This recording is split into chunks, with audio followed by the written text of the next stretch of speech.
इस पूरे जर्नी पे कभी भी मैंने कॉनकॉर्ड पे ओवर एलोकेशन भी नहीं किया। क्योंकि क्या होता है जब आप किसी चीज़ पे बहुत ज़्यादा ओवर एलोकेशन कर दोगे ना तो आपका एक बायस इफेक्ट आ जाता है। ऑन एन एवरेज आप कितना एलोकेट करते हो ऑन परसेंटेज? एन एवरेज एक किसी भी एसएमई आइडिया में मैं 1.2% से एलोकेशन स्टार्ट करता हूँ और उसको मैक्सिमम 2.5 या 2.8% तक लेके जाता हूँ। ओके। मतलब आप लॉजिकली सोचोगे वर्स्ट क्या हो सकता है? 30-40% का लॉस हो सकता है। यानी कि मेरे टोटल एयूएम पे 0.25 का एक एवरेज हिट आ सकता है मेरे को। बट जो मैं टारगेट कर रहा हूँ कि sir 2x, 3x, 4x, 5x की जर्नी राइड करनी है मुझे तो मेरा हर 2 या 2.5% का एलोकेशन 10% होल्डिंग वेट पे आ सकता है। यानी कि पूरे एयूएम को वो 6-7% का एडिशन दे सकता है। तो अगर मैंने ऐसे 25 डिसीजंस लिए हैं और 20 भी सही कर गए, तो पोर्टफोलियो को तो वो अकेले चला सकते हैं। तो that is why even if you like the idea, मैं नहीं चाहता हूँ आप कभी भी 2.5% से ज़्यादा एलोकेशन करो। अगर आपको लगता है ना कि वो आइडिया 30-40% से कंपाउंड कर सकता है, आप उसमें 2.5% लगा के उसको छोड़ दो सर, वो आपके लिए काम करेगा अच्छे से। आप ऐसे 20 डिसीजन ले लो, जो 30% से कंपाउंड कर सकते हैं। It's a rule of stats, mathematics का प्रूवन लॉ है कि अगर आपने एक राइट एलोकेशन किया है और आपने जितने हम लोगों ने रूल्स फिल्टर्स लगाए वो अगर सब कुछ सही होता है, with the right allocation, with the right filters, if you are right 66.6% of the time, आपका वेल्थ कभी इरोड नहीं होगा। वो मैथमेटिक्स का रूल है क्योंकि वन स्टैंडर्ड डेविएशन जो होता है 66% प्रोबेबिलिटी जहाँ पे हिट होती है, अगर आपके पोर्टफोलियो की सारी कंपनीज परफॉर्म कर रही हैं और कुछ ड्रॉडाउन भी आती है, आपका वेल्थ कभी इरोड नहीं होगा।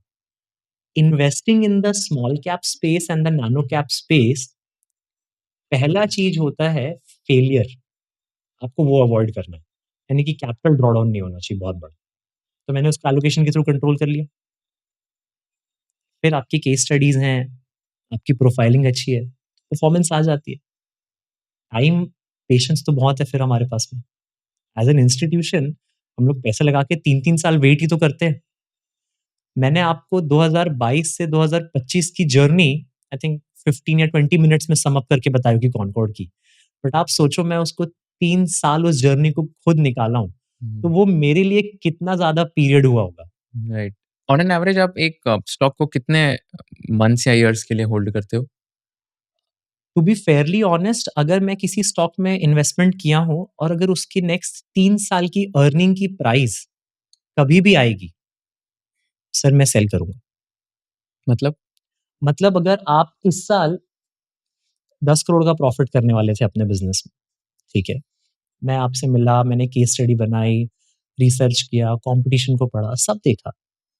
Finally I figured it out कि आप आज से 2 साल में 10 करोड़ के प्रॉफिट से शायद 30 करोड़ के प्रॉफिट में चले जाओगे, ठीक है? बहुत बड़ा जंप है। आप जिस भी सेक्टर के होंगे, आप आईटी होंगे, आप केमिकल होंगे, फार्मा होंगे, कोई भी होंगे सर आप। अगर आप आईटी हो तो 10 करोड़ के पैट में आपका वैल्यूएशन बनता है मे बी 20x या 25x, ठीक है? लोग उससे ज़्यादा भी देते होंगे, मैं नहीं देता हूँ, ठीक है? अगर आप एक मेटल हो तो 7x, आप एक फार्मा हो तो मे बी 22x, केमिकल हो वोलेटाइल मार्जिन है तो 15, केमिकल हो वोलेटाइल मार्जिन नहीं है, स्पेशलिटी मार्जिन है तो मे बी 25। तो ऐसे वेरिंग मैट्रिक्स होते जाएँगे, ठीक है? फाइनली आप कोई भी कंपनी हो, लेट्स से केमिकल, 10 करोड़ का आपने पैट किया, आपकी आइडियल वैल्यूएशन इस साल की होनी चाहिए थी 250 करोड़ की, ठीक है? मैंने परचेज़ कर लिया है। मेरे को पता है 2 साल में आपका प्रॉफिट 30 करोड़ का होने वाला है और उस सेम 25x मल्टीपल पे 750 करोड़ की आपकी वैल्यूएशन बनती है। अब in the capital market euphoria या फिर कुछ भी हो, फॉर एनी रीज़न आप आज ही 500 करोड़ या 600 करोड़ के मार्केट कैप पे पहुंच गए ड्यू टू प्राइस एप्रिसिएशन। जैसे आपने बोला गैलेड स्टील या व्हाटएवर द नेम वाज कि अगर 9000 करोड़ के इतने एलोकेशन बाइंग आ रही है तो स्टॉक अगर ऊपर चल जाता है तो सर 600 या 650 करोड़ पे मैं ब्लाइंडली खड़े नहीं रहूंगा ना। मेरे को तो पता है 2 साल की आपकी पूरी अर्निंग पे आप प्राइज़ इन हो चुके हो आज। तो सर वो 650 करोड़ हिट होने पे मैं सेलर बन जाऊँगा, क्योंकि आपकी पूरी प्राइसिंग आ गई है आज। जैसे ही वो 650 करोड़ से अगर प्राइस करेक्शन होता है और वापस 300 करोड़ पे आप आ गए, मेरे को पता है 2 साल में फिर से आपकी वैल्यू 750 होनी चाहिए थी। मैं 300 पे वापस भी तो ले सकता हूँ आपको। नहीं आएगा तो I will find new opportunity. मैं तो क्लेम ही करता हूँ कि मैं हर साल 20 ऐसे गोल्डन अपॉर्च्युनिटीज़ हंट करके लेके आऊँगा।